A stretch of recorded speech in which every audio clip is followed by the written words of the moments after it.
Hello and welcome to Ben the Knee, a Song of Ice and Fire podcast. I am Sir Matt. And I'm Sir Jimmy of House Nuts. Welcome to our Song of Ice and Fire book club. Today we are into Tyrion 5 of A Storm of Swords. Yeah, Jimmy, this chapter, let me tell you, is one I have been looking forward to because this is a game changer, okay? This is where we meet a big, huge new player, and this is one of the best parts of the show when we finally got to see Oberyn Martell step onto the screen, and this is where everything really begins to change in the books. So with that, let's go ahead and just dive right into the chapter. Tyrion has been sent to greet the 300 Dornishmen that are going to be coming into King's Landing. However, he is shocked when he finds that the Dornishmen are being led by Prince Oberyn Martell and not his brother, Prince Doran. The Red Viper of Dorne has an infamous reputation for using poison weapons in battle. The man fought in the Free Cities and even armed his own sellsword company. He studied at the Citadel for a time, and most importantly, he crippled Willis Tyrell in a tourney, though that was years ago. It has never been forgotten by the Tyrells, who will not be happy that this man is attending a marriage of one of them. The Red Viper tells Tyrion the story of how he and Elia traveled to Casterly Rock when Tyrion was an infant, and it was just after the death of Joanna Lannister. Tywin Lannister was in mourning and ignored the Martells. Oberyn and Elia were disappointed to find out that Tyrion was only a dwarf after the stories they had heard about him being Tywin's monster son.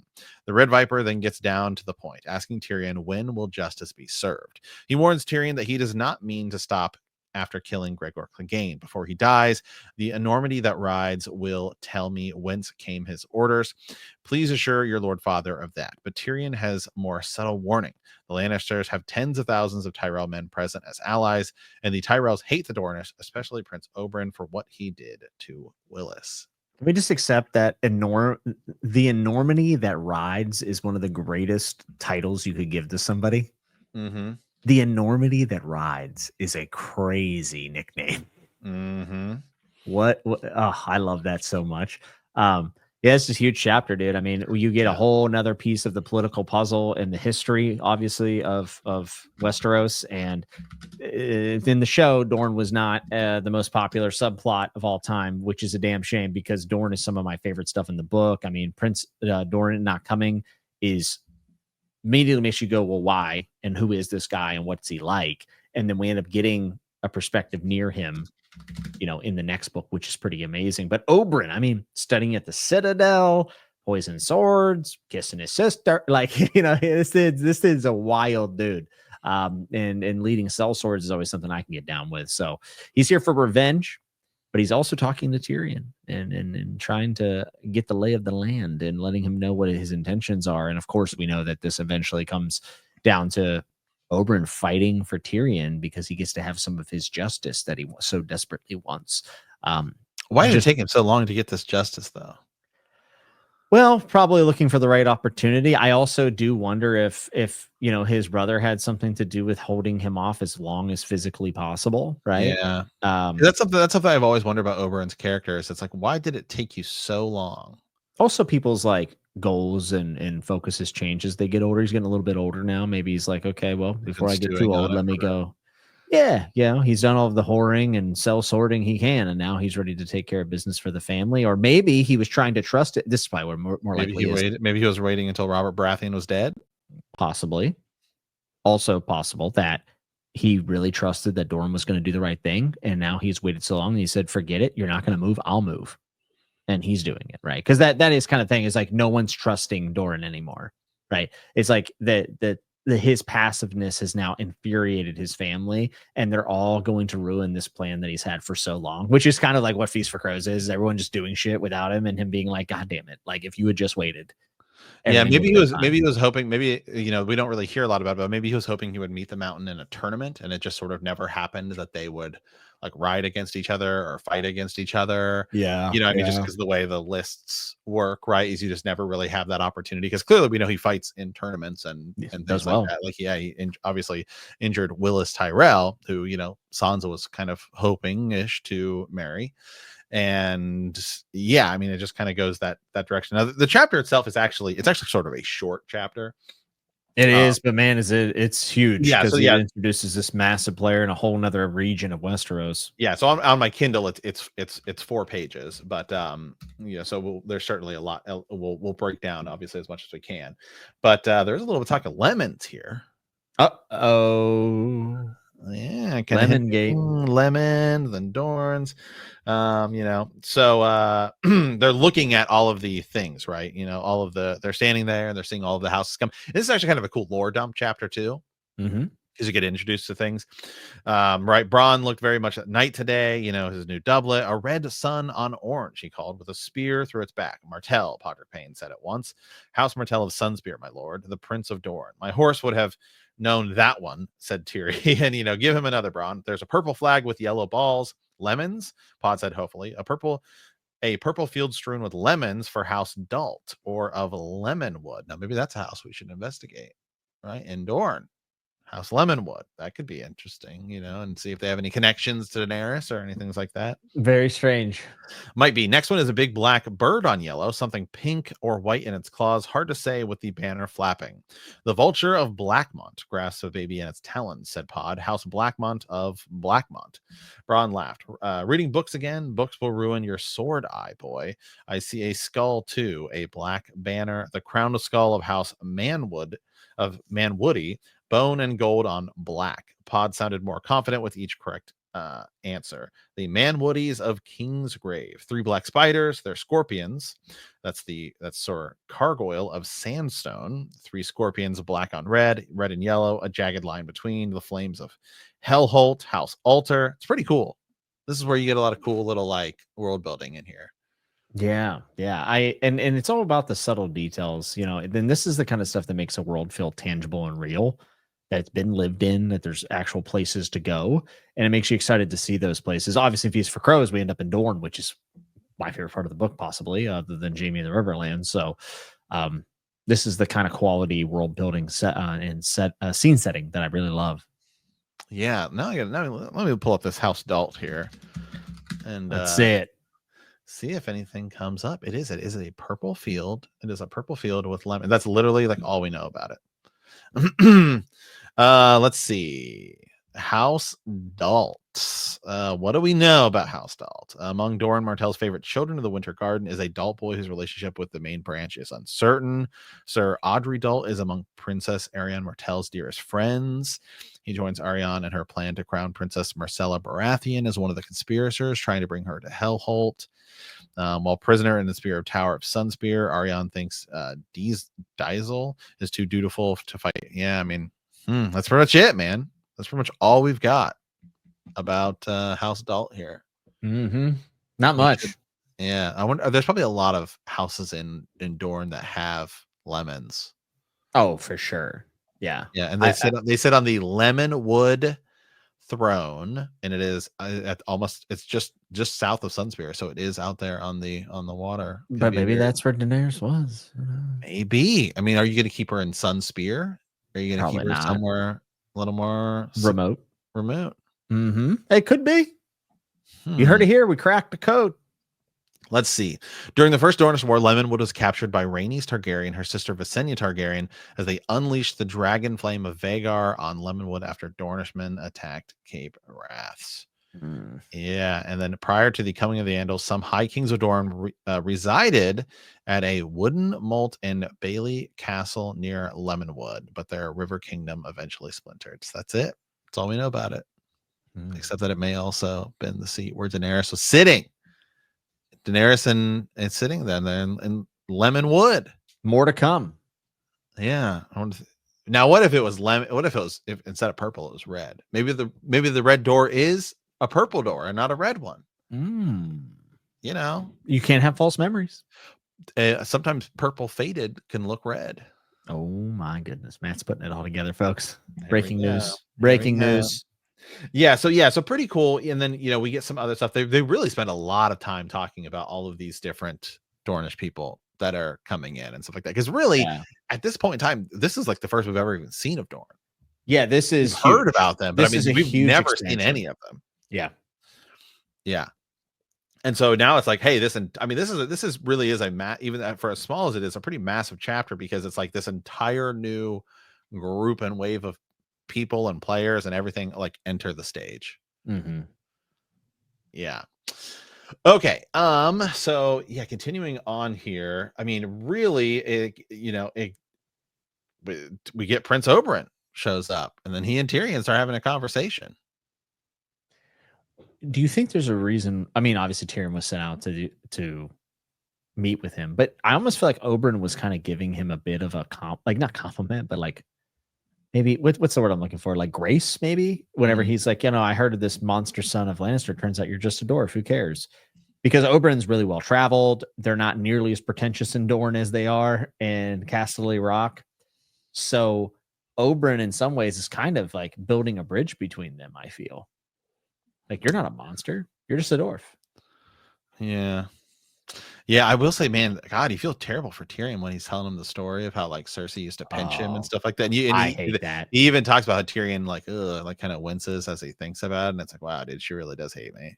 That is Yeah, kind of like that is kind of like it's not a throwaway line because it has importance, but it's not like the important thing of this whole chapter. But it's like pretty massive in terms of character-wise, yeah. Tyrion, yeah, in terms of their character, and it's just sort of like a one little line that's sandwiched in, which is why we always talk about how George, man, he loves it. He just sandwiches these things together, and then you're just stuck with this like super important piece of the puzzle, but it's like kind of hidden in everything else that's going on. But yeah, I mean that's like a pretty huge deal because I think you can just tell from when Tyrion is talking about it, it's like wow, like she really hates me.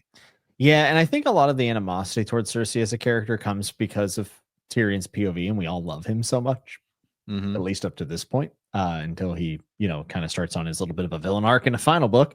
But I think a lot of the hate for Cersei comes from little things like this, and these are the little daggers that are twisted that make us, like you said, flinch. You're like, oh god, like it's so sad. Also, this is going to have a pretty big payoff in Tyrion's trial. Another thing I noticed here, Jimmy, I just want to point this out. This is just a cool little thing going back to all the houses and everything. Mm-hmm.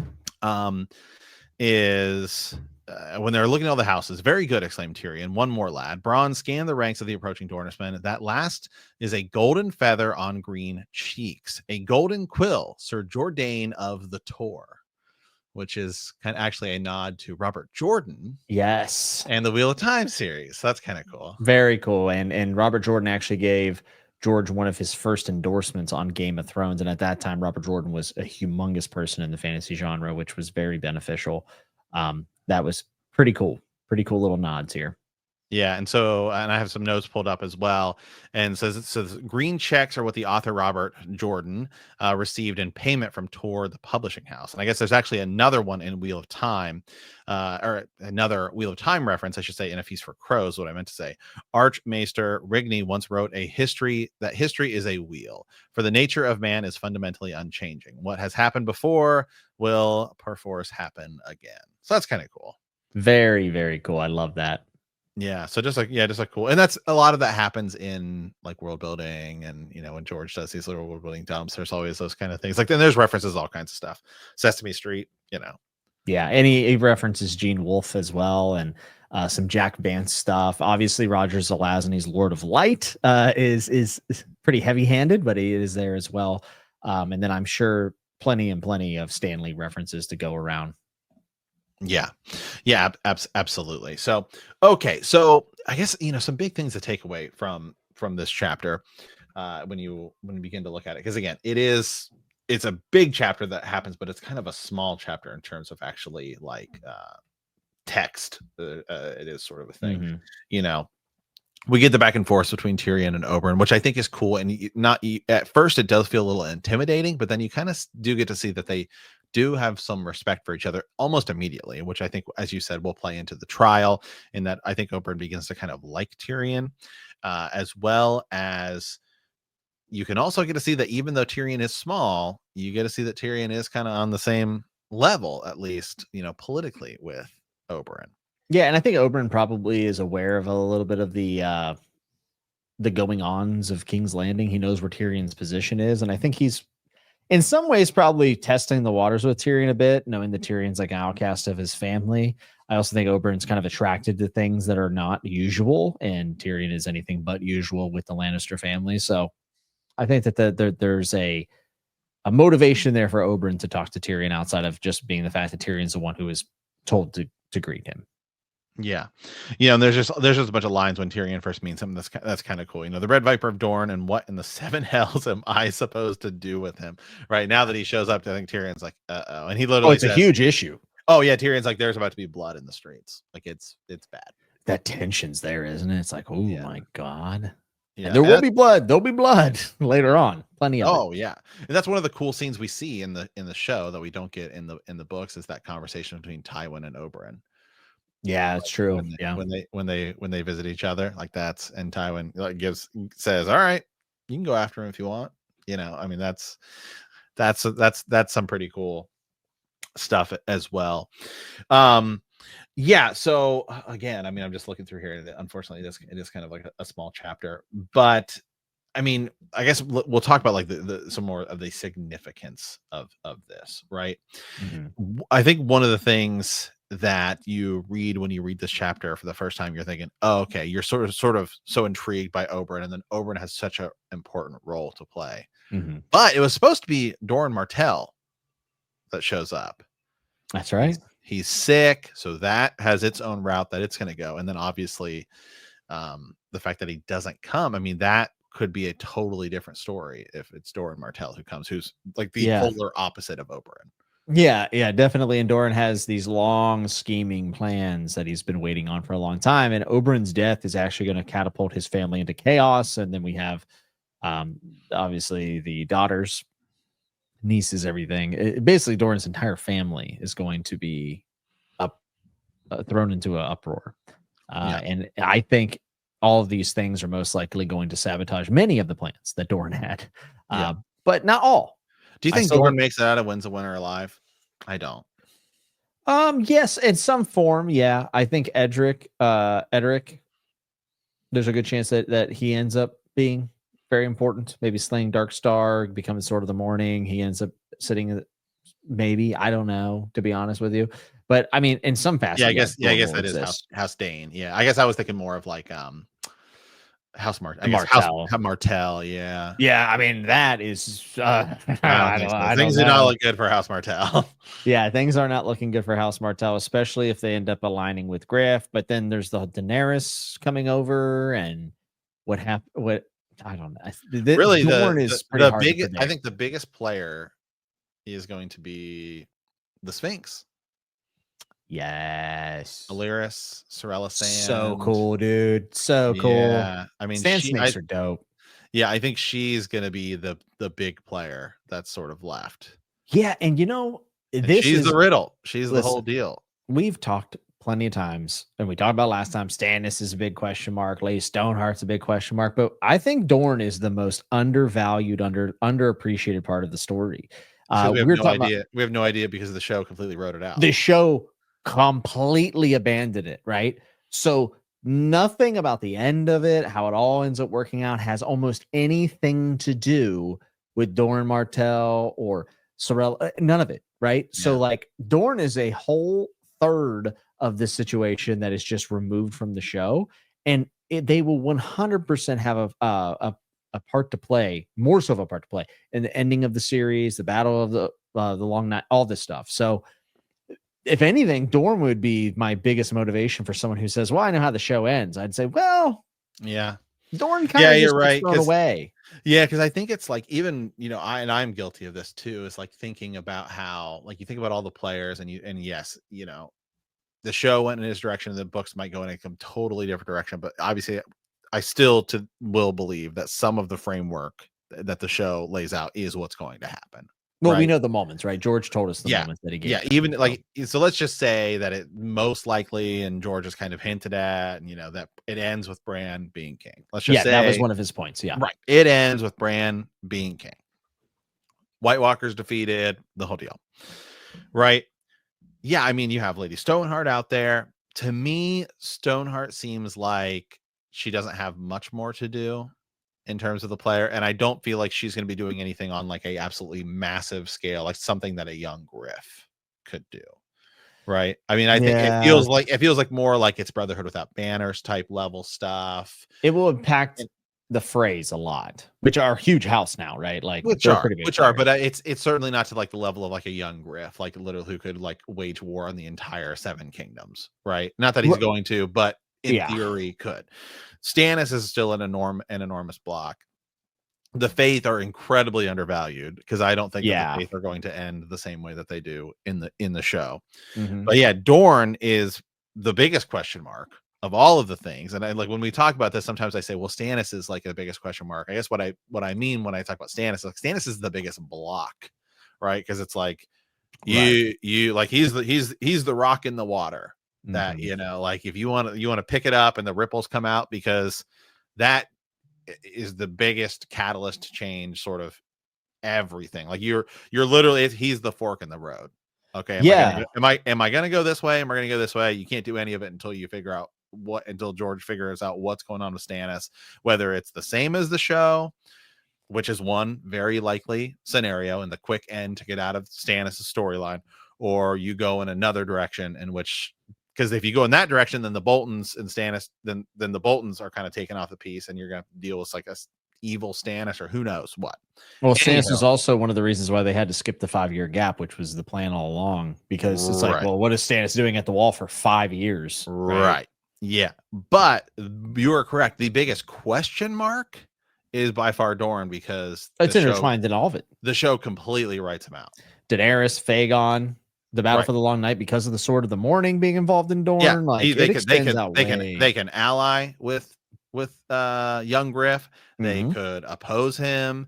They could ally with Daenerys if Lemongate is a whole big deal, and you know Daenerys did stay in Dorne and all of those things. Or they could oppose Daenerys because they're one of Daenerys's first allies when she comes back over in the show, and then they sort of just kill him off, and it's like, okay, well, Dorne's really out of the picture now, right? But yeah, I mean, if we include all of Dorne, then you have like Edric Dane and all those things, as opposed to just sort of the Martells. But Doran, or God, what's his name? Quentin Martell's death is huge, and that may be pushback if she's looking for an ally. Oh, it's big. Because now Dorne may ally with young Griff instead of a Daenerys who could be coming over. So that changes everything, because then who are Daenerys' allies when she comes over? Right? Maybe she expects House Martell to be. I mean, I don't know. I really don't know how it all works out. And that's the fun of it, is that Dorne is this massive puzzle piece. You know, I would say it's like a third. Yeah. And this might be maybe where George, like this chapter alone, literally maybe the chapter where George is like, this whole thing is going to be way bigger than I thought. Because, originally it's supposed to be a trilogy, but you hit this point and you literally, because he could have not included Dorne. I think he could have went with the show, which is just give us a little glimpse, move on. But in Feast for Crows, he's. even take the show out of it, like just him writing this whole thing. From where we go, I mean, he could have simply not included Dorne, but now you bring in Dorne, and it's a huge player, and it drastically opens up the story to be so much more. Yeah, I mean, this chapter right here is literally like, boom! Now we're in really garden mode.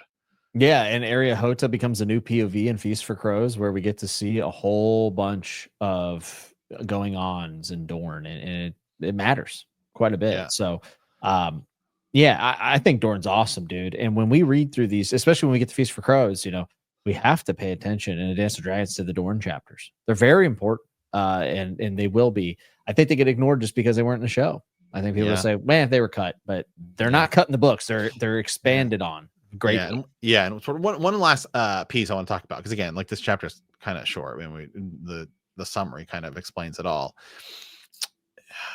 Man, it makes you because a character I think that gets overlooked a lot even as we dive back into the series and people talk about theories and all of these things, is poor Elia Martell. Yeah, can't even get avenged by Oberyn. There is no justice. Not for her, man. Yeah, that's rough. We don't know if she was on board with Rhaegar, perhaps being in love with Lyanna, because we meet all these Martells and they seem to be sort of okay with people marrying multiple people and having multiple relationships and stuff. Maybe she wasn't okay with it. Who knows? But man, it feels like she gets no justice whatsoever. Unless if Fagon is Aegon. Yeah. Then it's his mother, I guess. Mm. Yeah. Okay. Interesting. All interesting. And that's what I say at the end of every episode, but Well, it's now it's just become my transitional piece. Like, yeah, very interesting. Okay. Okay. Yes. All right. Well, hey guys, with that, we want to thank you for playing the Game of Thrones. In our next episode, we will be discussing A Storm of Swords, Chapter 39, Arya 7. And if you like our podcast, don't forget to subscribe, like us, write a review, leave a comment, or send us a raven at btkcast@gmail.com or bendthekneepodcast.com. We'll see you next time. And remember that winter is coming.